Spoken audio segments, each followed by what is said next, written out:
오늘도 빌립보서 3장 3절 살펴볼 겁니다. 영으로 하나님께 경배하고 그리스도 예수님을 기뻐하며 육체를 신뢰하지 아니하는 우리가 곧 할례자니라. 아멘. 본문 말씀을 계속해서 고찰하게 됨에 따라서 바울이 소위 유대주의자들이 빌립보 신자들에게 퍼뜨리고 있었던 그릇된 교훈에 대응하기 위해서 그리스도인에 대해 이처럼 특별한 정의를 제시했음을 주목할 필요가 있습니다. 어떤 면에서 그의 정의는 우리가 그 배경을 연구해 보아야만 충분히 이해할 수 있습니다. 사도가 이렇게 간단한 말씀 가운데 그리스도인에 대한 완전한 정의를 제시할 수 있었다는 것은 주목할 만한 일입니다. 그 정의에는 부족한 것이 전혀 없으며 이 진술에 비추어 우리 자신을 정직하게 검토할 때 우리는 우리가 그리스도인인지 아닌지에 대해서 마음속으로 확실한 판단을 내리게 될 것입니다. 크고도 본질적인 사실들은 본문에 언급되어 있습니다. 이제 그것들을 다시 한번 살펴보도록 합시다. 첫 번째는 당연히 하나님께 대한 우리의 태도입니다. 그것이 언제나 첫 번째가 되어야 합니다. 우리는 우리가 그리스도인인지 아닌지를 발견하려고 시도할 때에 우리의 삶이나 기분이나 체험과 더불어 시작해서는 안 됩니다. 우리는 단순히 나는 행복한가? 내 삶은 성공적인가? 어떤 죄들을 짓고 있는가? 하고 물어서는 안 됩니다. 온갖 종류의 망상이 사람들에게 그런 체험을 줄 수 있기 때문에 그리스도인에 대한 정의는 거기서 시작되어서는 안 됩니다. 그 정의는 명백히 하나님과의 관계와 더불어 시작되어야 합니다. 이것이 바로 우리가 지난주에 살펴보았던 것입니다. 곧 우리가 영으로 하나님을 경배한다고 한 것 말이죠. 문자와 영과의 관계는 신약 성경에 자주 언급되어 있습니다. 바울은 그런 식으로 하나님을 경배하지 않는 한 우리가 그리스도인이 아니라고 말합니다. 그러한 경배는 성령의 역사하심의 결과입니다. 이제 그 문제를 고찰한 우리는 사도의 두 번째 진술을 대하게 됩니다. 그는 영으로 하나님께 경배하고 라고 말문을 열고는 이어서 그리스도 예수님을 기뻐하며 라고 두 번째 진술을 계속하고 있습니다. 다시 말해서 기독교의 두 번째 커다란 시금석은 주 예수 그리스도를 향한 우리의 태도, 즉 주 예수 그리스도께서 우리의 삶 가운데 차지하고 계신 자리입니다. 여기서 다시 한번 우리는 사도가 지속적으로 반복해서 언급하고 있는 어떤 사실에 이르게 됩니다. 우리는 이미 사도가 얼마나 이 사실에 주의를 집중하고 있는지를 살펴보았습니다. 자주 언급했듯이 바울은 그리스도에 취한 사람이었습니다. 바울은 그리스도를 배제할 수 없었습니다. 그러나 언제나 그분에 대해 생각하고 있었습니다. 이 점은 명백합니다. 그리스도인이라는 이름은 그 자체가 우리로 하여금 그리스도가 절대적으로 중심이 되심을 깨닫게 하기에 충분합니다. 우리는 영으로 하나님을 경배합니다. 그것은 사실입니다. 그리고 우리의 경배의 커다란 특징은 주 예수 그리스도께서 그 경배 가운데 차지하고 계시는 위치입니다. 이제 사도는 그 사실을 보다 놀라운 방식으로 표현하고 있습니다. 그런데 저는 여기서 우리가 흠정역의 번역을 더 깊이 살펴보아야 한다고 말씀드리지 않을 수 없습니다. 그것은 그 번역이 옳지 않거나 사실이 아니기 때문이 아니라 사도가 간절히 전달하고자 하는 의미의 특별한 뉘앙스를 온전히 전해주지 못하기 때문입니다. 3장 1절에서 바울은 끝으로 나의 형제들아 주를 기뻐하라고 쓰고 있습니다. 그리고 여기 3절에서 우리는 영으로 하나님께 경배하고 그리스도 예수님을 기뻐하며 라는 말씀을 읽게 됩니다. 영어 킹제임스 성경에서는 1절과 3절 모두 rejoice, 기뻐하다라는 동일한 단어를 사용하고 있습니다. 그러나 원어상으로는 다른 단어가 사용되고 있습니다. 바울이 3절에서 사용하고 있는 단어는 기뻐하는 것을 의미하기는 하지만 그것은 특별한 형태의 기뻐함입니다. 저는 이 진술의 논증적 배경 때문에 이 사실을 강조하는 데 관심을 가지고 있습니다. 바울은 오류를 가르치는 죄를 범하고 있던 유대주의자들을 다루고 있습니다. 이것이 그가 다른 단어를 사용하고 있는 이유입니다. 그렇다면 그가 그리스도 예수님을 기뻐하며라고 말한 의미는 무엇입니까? 이 구절을 다르게 번역하려면 자랑하다라는 단어를 사용하는 것일 겁니다. 그렇게 되면 본문은 영으로 하나님께 경배하고 그리스도 예수님을 자랑하며 육체를 신뢰하지 아니하는 우리가 곧 할례자니라 이렇게 될 겁니다. 이것이 바로 사도가 이 3절에서 채택한 단어의 실제 의미입니다.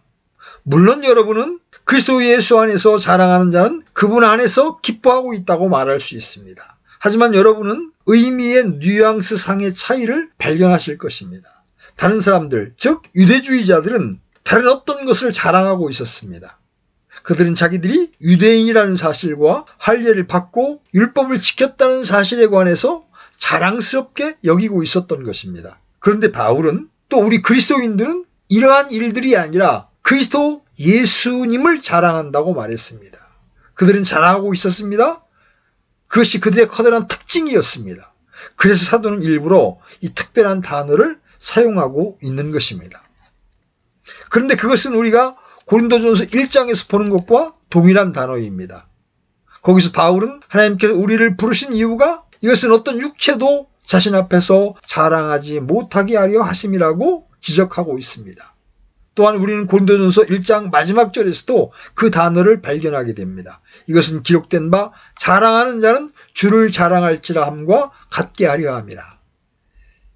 여기서 두 번 사용되고 있는 이 동일한 헬라어 단어가 기뻐하다가 아니라 자랑하다로 번역되어 있습니다. 우리가 이 의미를 본문 3장 3절에 차용하게 되면 우리가 그리스도 예수님을 기뻐하되 어느 정도 기뻐하는 것입니까? 그분을 자랑하지 않으면 견딜 수 없는 상태의 기쁨을 말하는 것입니다. 이것이 바로 사도가 여기서 그리스도 예수님을 자랑하라고 말하고 있는 의미입니다. 이것은 매우 심오한 진술이므로 우리는 그 깊은 의미를 깨닫고자 애를 써야 합니다. 그것은 단순하게 믿는 것을 의미하지 않습니다. 그것은 믿는 것을 의미하지만 그보다 훨씬 더 많은 것을 의미합니다. 여러분 어떤 사람이나 왕조나 나라를 믿기는 하지만 그것을 자랑스럽게 여기지 않을 수도 있습니다. 단순히 믿는 것과 자신이 믿는 것을 자랑하고 기뻐하는 것 사이에는 엄청나게 큰 차이가 있습니다. 많은 사람들은 대개 대의를 믿고 기꺼이 지지할 생각을 갖고 있습니다.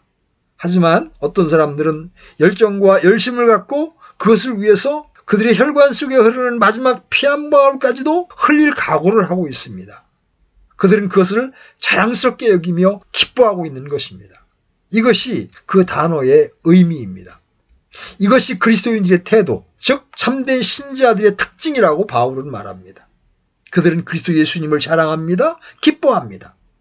그들은 그분을 믿을 뿐만 아니라 그분을 묵상함에 따라서 그들의 전 존재가 움직입니다. 다시 말해서 그분은 그들의 모든 것입니다. 그렇기 때문에 그들은 모든 영예와 영광을 그분께 돌리기를 원합니다. 아니면 그것을 이렇게 표현할 수도 있겠습니다. 자랑하는 사람의 특징은 그 헬라어 단어가 암시하듯이 언제나 자신에 관해서 큰 목소리로 이야기한다는 것입니다.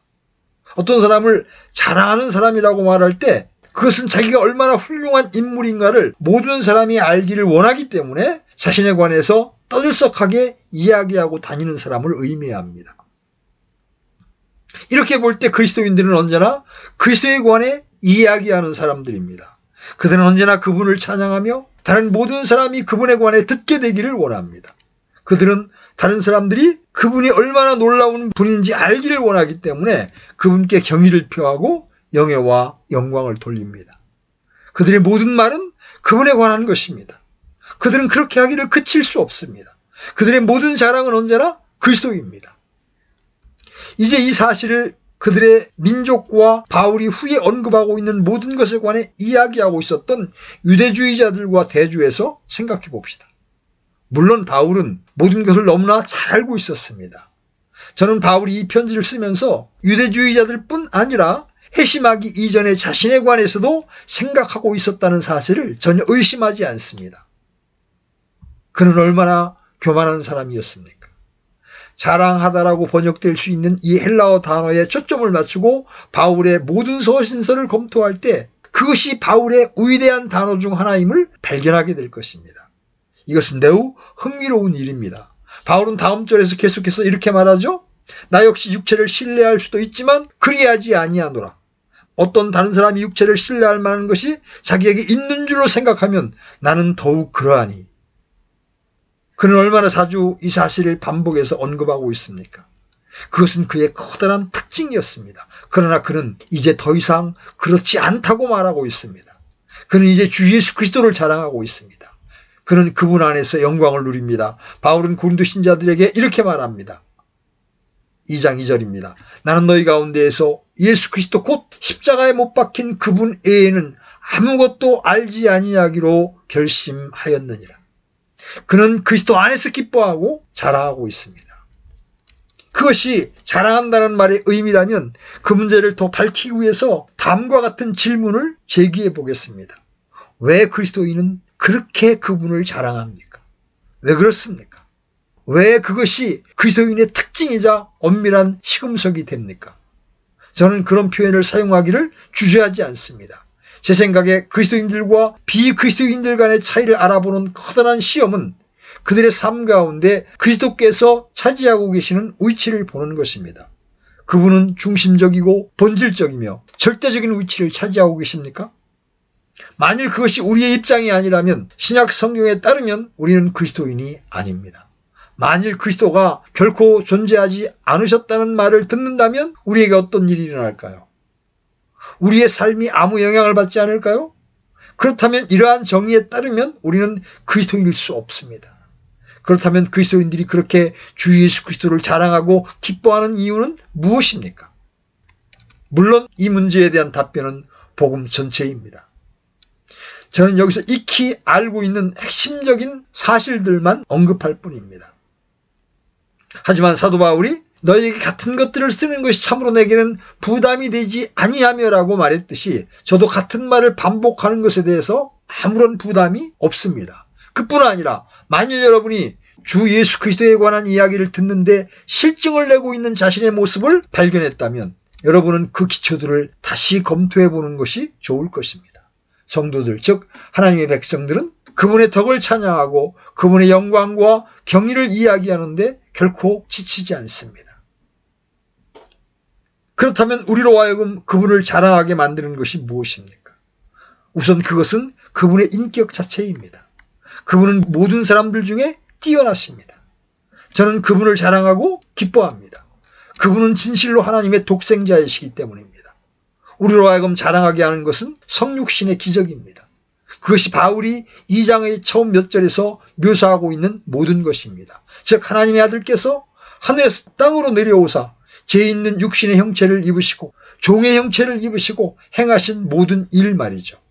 여러분이 그분의 모든 것을 보고 그 의미를 깨닫게 될 때 할 수 있는 유일한 일이 있습니다. 그것은 그분을 자랑하고 기뻐하는 일입니다. 이처럼 우리가 자랑하게 만드는 첫 번째 이유는 그분의 인격 때문입니다. 그것만으로 충분합니다. 우리 중에는 많은 영웅 숭배자들이 있습니다. 우리는 얼마나 자주 인간을 자랑해 왔습니까? 높은 지위와 신분을 가진 세상의 위대한 인간들, 지도자들을 얼마나 자주 찬양해 왔습니까? 그들과 조금이라도 연관이 있을 경우 우리는 얼마나 그 사실을 자랑스럽게 여기고 다른 사람들이 그 사실을 알게 되는 것을 좋아했습니까? 그렇다면 그 사실을 무한대로 넓혀서 여러분이 주 예수 그리스도 성육신하신 하나님의 아들을 여기 이 세상에서 소유하고 있다고 생각해 보십시오. 만일 그 사실을 자랑스럽게 여기고 성령의 역사로 그 사실을 알고 있음을 자랑스럽게 여기고 있다면 여러분은 그분께 속해 있으며 그분과 연관되어 있습니다.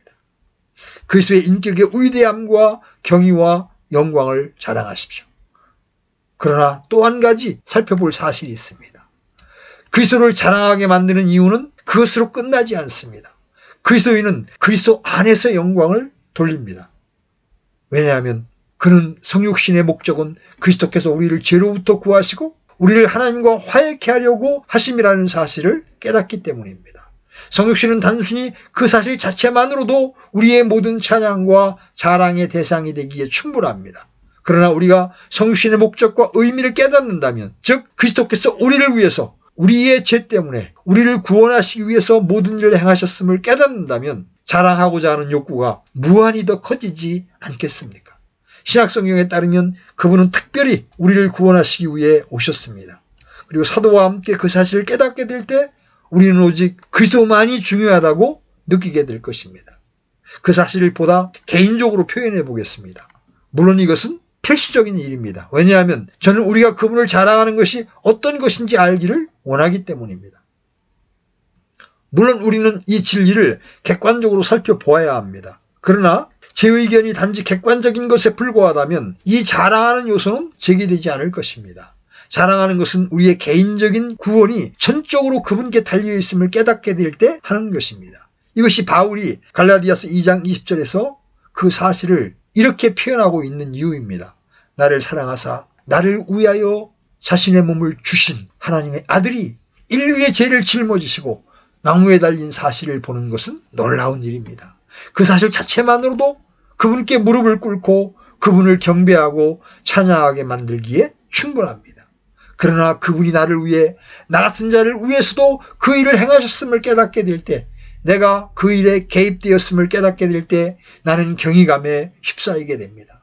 그분께서 나를 위해 모든 일을 행하셨기 때문에 나는 그분을 자랑하게 됩니다.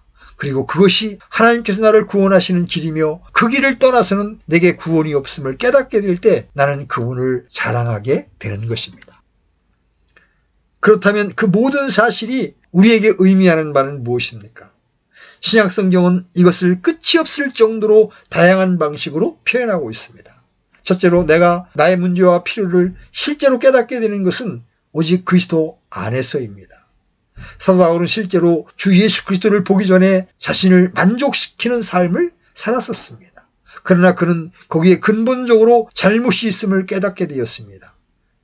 이것이 그가 바른 견해를 가지게 되었을 때 계속해서 자신이 자랑했던 모든 것이 자신에게 해가 되었다고 말했던 이유입니다. 그는 그리스도를 알기 전에 일종의 바보의 천국에서 살고 있었습니다. 스스로를 의롭게 여기고 자신에게 아무 문제가 없다고 생각했던 것입니다. 그는 사실상 이렇게 말하고 있습니다. 그리스도가 아니었다면 나는 계속해서 그렇게 살았을 것입니다.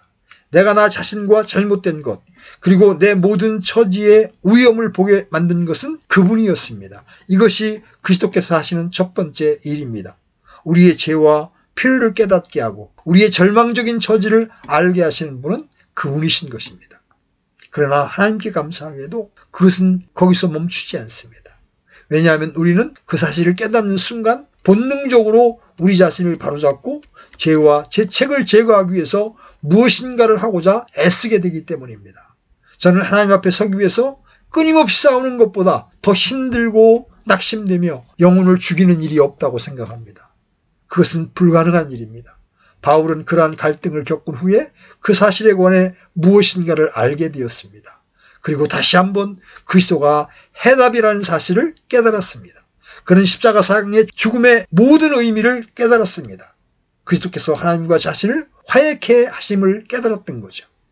그는 스스로 그 일을 할 수 없었으며 다른 누구도 그렇게 할 수 없었습니다. 그는 십자가의 전체적인 의미가 하나님께서 그리스도 안에 계시사 세상을 자신과 화해케 하시며 하나님께서 죄를 알지 못한 그분을 우리를 위하여 죄가 되게 하신 것을 깨달았습니다. 이것은 바울의 말입니다. 그는 또한 화해 헌물로 세우셨으니라고 로마서 3장에서 쓰고 있습니다. 이것은 갈보리에서 하나님께서 스스로 우리를 용서하실 수 있게 해준 어떤 일을 행하고 계셨음을 의미합니다. 하나님께서는 바울의 죄를 그리스도께 옮기셨습니다. 바울이 용서받고 자유롭게 될 수 있도록 그리스도에게 벌을 가하셨습니다. 이것이 그 의미입니다. 그리고 그 의미를 깨달은 바울은 평강과 안식을 찾았으며 자신이 하나님과 화해하게 되었음을 알게 되었던 겁니다. 그리고 그때 새로운 삶이 시작됩니다. 새로운 능력, 새로운 관점, 새로운 이해, 새로운 모든 것이 시작되는 것입니다. 이것을 설명하는 것은 불가능한 일입니다. 아시다시피 바울은 고린도전서 1장의 끝부분에서 이것이 결코 표현할 수 없는 어떤 것이라는 사실을 깨닫고 있는 것처럼 보입니다. 그래서 그는 이렇게 표현하고 있습니다. 1장 30절입니다. 그러나 너희는 하나님에게서 나사 그리스도 예수님 안에 있고 예수님은 하나님에게서 나사 우리에게 지혜와 의와 성별과 구속이 되셨으니 이보다 더 위대한 것이 있습니까? 그분은 모든 것이 되십니다. 그분은 알파와 오메가, 처음과 나중, 시작과 끝, 모든 것의 모든 것입니다. 그리고 우리는 그분 안에서 온전케 됩니다. 여러분은 영혼을 위해서 이보다 더 필요한 것을 생각하거나 상상할 수 있습니까? 모든 것이 그분 안에 있습니다. 그분 안에는 하나님의 신격의 모든 충만이 몸으로 거하고 인간의 영혼에 필요한 것은 일시적이든 영원토록이든 그리스도 안에 있는 모든 것뿐입니다. 여러분은 용서를 필요하십니까? 거기에 그것이 있습니다. 하나님과의 화해를 필요로 하십니까? 인간 그리스도 예수님은 하나님과 인간 사이의 유일한 중보자이십니다. 새 생명과 새 본성을 필요로 하십니까? 여러분은 그분으로부터 그것을 받습니다. 힘과 능력이 필요하십니까? 그분은 여러분이 그것을 소유할 수 있도록 성령을 보내주셨습니다. 하나님 아버지와 함께 계시는 중보자가 필요합니까? 그분이 하나님의 보좌 우편에 앉아 계십니다. 죽음과 심판하시는 하나님을 만나게 되리라는 생각에 두려워하고 있습니까? 여러분은 그분의 의의 옷을 입고 흠없는 존재로 하나님 앞에 서게 될 것입니다. 그 밖에 무엇이 필요하십니까? 그분은 모든 것이 되십니다. 그분은 대언자, 제사장, 왕, 모든 것의 모든 것이 되시는 것입니다. 우리가 부르는 찬송 가운데 이런 찬송이 있죠. 주는 저 산 밑에 백합, 빛나는 새벽별, 이 땅 위에 비길 것이 없어라. 이 사실을 믿는 사람은 그리스도를 자랑으로 삼아야 합니다. 그리스도는 모든 것이 되십니다. 그분은 지혜, 지식, 총명, 인생관, 신관, 세계관이 되시는 것입니다. 바울은 그리스도 안에 있는 모든 것을 발견했습니다. 그는 이전에 매우 다른 견해를 갖고 있었습니다. 그는 이방인들을 개로 간주했었지만 이제는 그들이 교회에 들어오는 모습을 보고 있습니다. 그는 모든 계획이 계시되고 계속되고 있음을 보고 있는 것입니다. 이 시점에서 우리 자신에게 간단한 질문을 해봅시다. 그리스도께서 우리에게 모든 것이 되십니까? 우리는 그분을 자랑하고 있습니까? 그분 안에서 기뻐하고 있습니까? 정직하게 그리스도께서 우리에게 모든 것이 되시며 그분이 없이는 우리가 아무것도 아니라고 말하고 있습니까? 그분이 없이는 그리스도인의 삶을 시작할 수조차 없으며 그 삶에 접근할 수 없다고 말하고 있습니까? 그분은 생명이십니다. 예수님께서 그에게 이르시되 내가 곧 길이요 진리요 생명이니 나를 통하지 않고는 아무도 아버지께 오지 못하느니라. 그분은 말씀하십니다. 그분의 모든 관점과 생각에 있어서 핵심적인 위치를 차지하고 계십니까? 전적으로 그분을 의지하고 있음을 인식하고 있습니까? 어떤 면에서 그분을 통하지 않고는 기도와 같은 것이 존재하지 않음을 인식하고 있습니까? 그분이 우리의 삶의 중심, 마음의 보좌에 자리 잡고 계십니까? 이처럼 사도는 그리스도인의 두 번째 커다란 특징이 그리스도 예수님을 자랑하는 것이라고 말합니다. 그는 갈라디아서 6장 14절에서 이렇게 말합니다.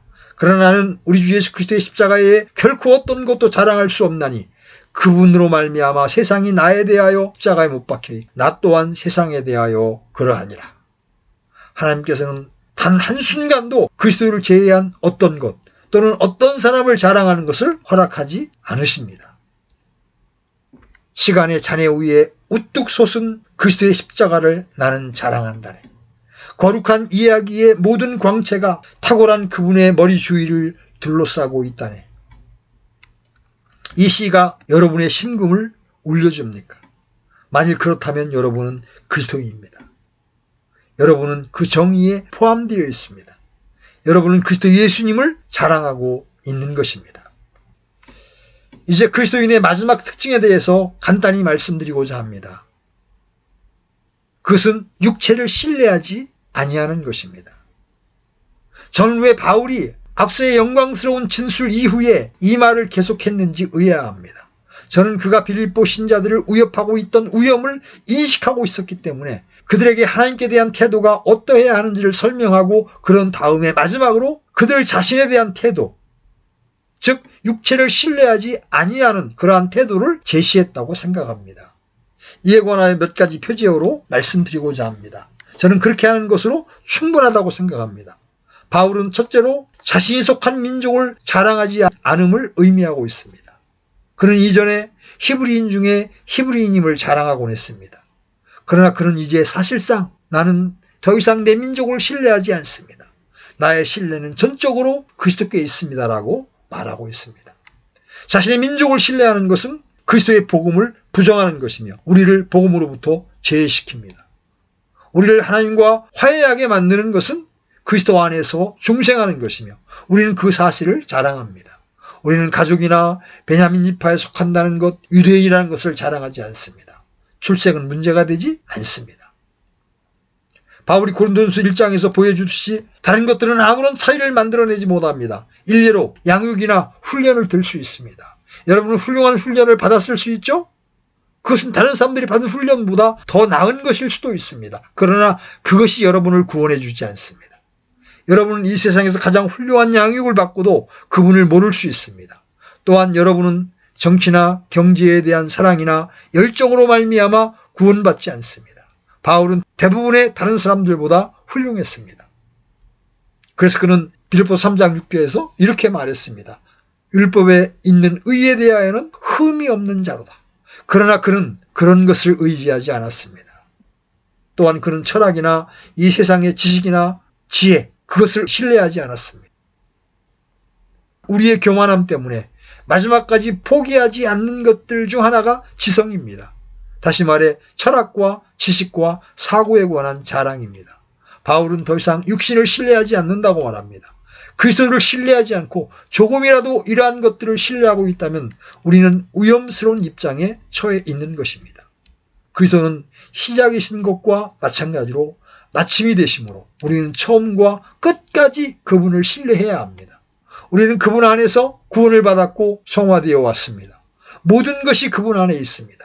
지혜와 의와 성화와 구속이 모두 그분 안에 있는 것입니다. 우리는 어떤 형태로든 육신을 신뢰하지 않고 전적으로 그분을 신뢰해야 합니다. 이것이 그리스도인의 정의입니다. 마지막으로 그것을 다음과 같이 표현해 보겠습니다. 사도는 본문에서 우리 즉 영으로 하나님께 경배하고 그리스도 예수님을 자랑하며 육체를 신뢰하지 아니하는 우리가 곧 할례당이라 이렇게 말했습니다. 이 말은 하나님께서 옛세대에 이스라엘 백성에게 하셨던 위대한 약속들, 즉 구약시대에 아브라함에게 하셨으며 이삭과 야곱을 통해 반복되고 여러 세대에 걸쳐 전달되고 이제는 우리에게까지 적용되는 모든 특별한 약속들을 의미합니다. 모든 나라에 있는 우리 그리스도인들이 곧 할례당입니다. 영으로 하나님께 경배하고 그리스도 예수를 기뻐하며 육체를 신뢰하지 않는 우리는 하나님의 이스라엘입니다. 원래 이스라엘 민족에게 주어졌던 하나님의 모든 은혜로운 약속들이 이제 교회, 즉 그리스도인들에게 주어진 겁니다. 다시 말해서 우리가 그리스도인이라면 우리는 그 모든 약속의 상속자들입니다. 우리가 곧 할례당이라. 유대인들이 이 신약 시대에도 여전히 자신들만이 할례당이라고 주장하고 있는 것은 커다란 비극입니다. 우리 그리스도인들은 그 은혜롭고도 영광스러운 약속들의 상속자들입니다. 우리는 하늘 왕국의 시민이며 그분과 함께 다스리는 영원한 왕국, 끝이 없는 왕국의 축복을 누리게 될 것입니다. 얼마나 놀라운 특권입니까? 우리는 할례당, 곧 하나님의 백성입니다. 우리는 영으로 하나님께 경배하며 그리스도 예수님을 기뻐하며 어떤 형태든 육체를 신뢰하지 않음으로써 그 사실을 입증하는 것입니다. 이렇게 해서 빌립보서에서 나타난 그리스도인의 정의에 대해서 살펴보았습니다. 이 말씀에 비추어 우리의 실존이 어떠한지를 살펴보고 이 말씀의 표준에 우리의 신앙의 상태를 끌어올리는 그런 저와